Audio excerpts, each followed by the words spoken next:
Hi, Greg. In today's lesson, we will be practicing how to solve for a variable.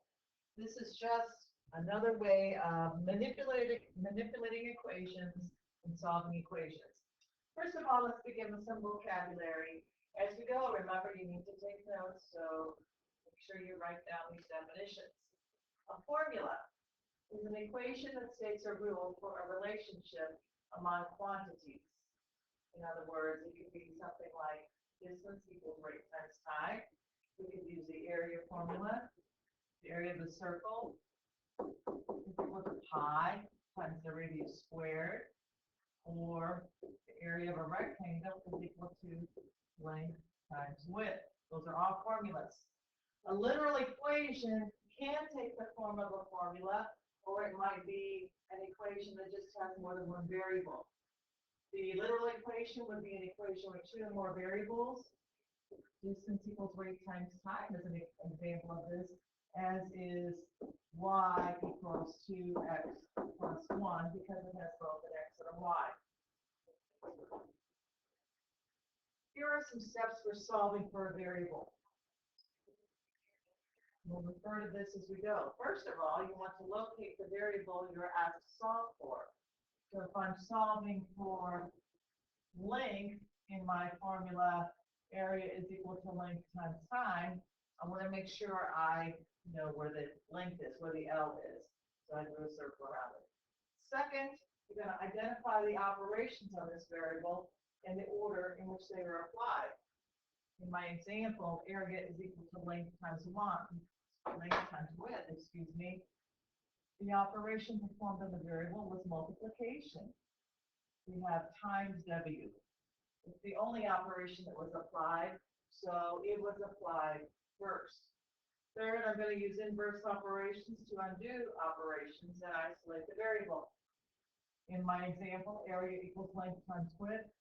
To isolate the variable length, I'm going to undo the multiplication by dividing both sides by W, giving me my final answer. I've isolated the L, and I have L is equal to A over W, where length is equal to area divided by the width. Be sure to pause and should get all this written down. Here's an example. The formula A equals 46C is the floor area A in square meters that can be wired using C circuits. So the formula is floor area A is equal to 46 times the number of circuits. We want to solve A equals 46C for C. That doesn't matter if you're not familiar with this formula. Basically what we're saying is, how would I solve this formula for C? Remember step one? Find the variable. Variable is C. I'm going to put a little circle around it so I know what I'm looking at. And then step two, identify the operations performed on a variable. When you have a number in front of a variable, it means you're multiplying. So the operation performed was multiplication. Step three, use inverse operations to undo that operation. So to undo multiplication, we use division. It means I'm going to divide both sides. What am I going to divide by? I'm going to divide by the number that was multiplied by C, which is 46. So I'm going to divide both sides by 46. Look at the right-hand side. I have a common factor of 46, so that cancels.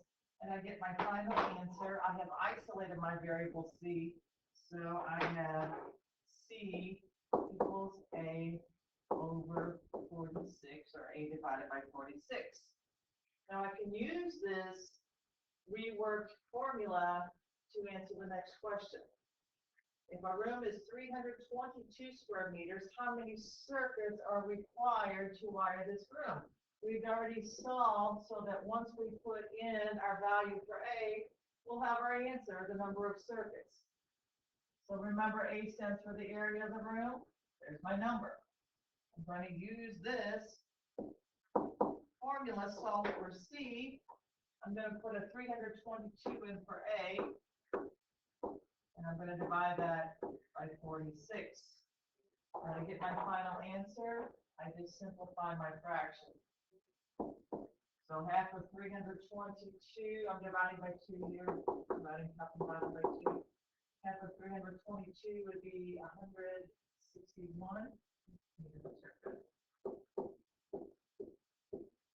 All right, 161 over 23. I can use a calculator to get a decimal. I can leave it as an improper fraction. Since they're asking for the number of circuits, probably want to write it as a mixed number or as a decimal. So 23 goes into 161 7 times.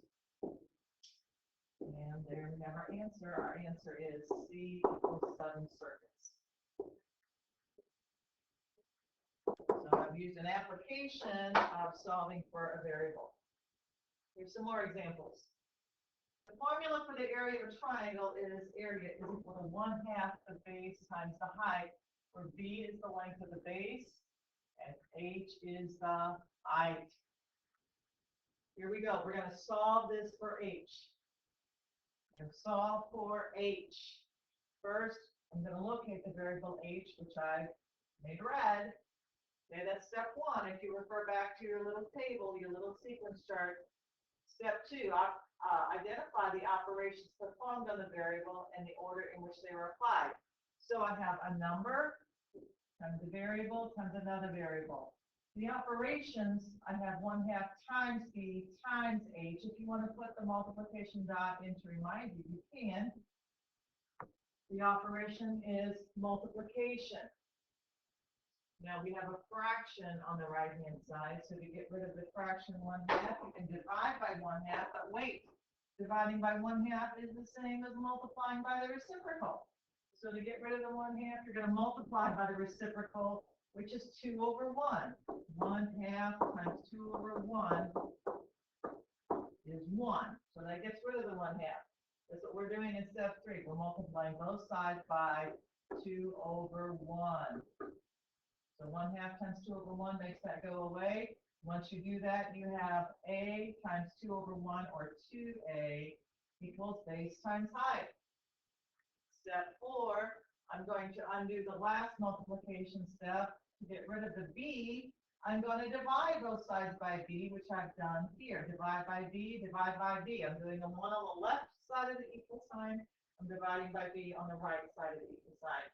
Look, I have common factors. My B's cancel. I have my final answer. When I solve for the height, I have 2 times the area divided by the base. This is my final answer. This is what I'm looking for. I have solved for the variable H. Here's another example. This is an example of a literal equation because it has an X and a Y.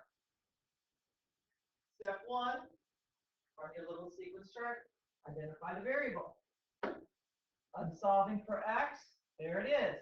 I made it red. Step 2, identify the operations performed on the variable and the order in which they were applied. Since I'm solving for X, the operation performed on the X was addition. There's only one operation performed, which is addition. How do I undo addition? By subtracting. What am I going to subtract? I'll subtract the term that was added. Since y was added, that's what I'm subtracting from both sides. So I have minus y from the left and minus y from the right. Now, what is my final answer? Well, my final answer, since my y's go away, is, if you just read it from top to bottom, x equals 15 minus y. There we go. It's done. I have solved for the variable x. Here's an example where the variable we're trying to solve for is in the denominator. This is a science formula. Distance is equal to mass times, mass over velocity. Oh wait, I want to solve for v. V's in the denominator, see? When you locate it, it's in the denominator. So this requires an extra step. Whenever you're solving for a variable that appears in the denominator, you want to get it out of the denominator, get it out of the basement. So to get it out of the denominator, you multiply both sides by v. What happens when you multiply both sides by v? Well, you have a common factor that cancels, and now you have v times v equals m. All right, so now remember our goal is to solve for V. I'm going to solve for this guy. So to get V by itself, notice the operation performed on the variable was multiplication. We multiply by D. How do you undo multiplying by D? You divide by D. That's what we've done right here. Divide by D, divide by D. Again, we have some factors that cancel, the D's cancel, and we're left with our answer, V equals M over D. Now you might still be confused and ask, well, I haven't done anything. I don't have an answer here. No, you don't have an answer, but now you can put a value in for the mass. You can put a value in for the distance because you've solved for V, and you'll get your answer in that way. And that's the end of our lesson today. When you come to class tomorrow, remember, you'll be practicing what we learned. Thank you.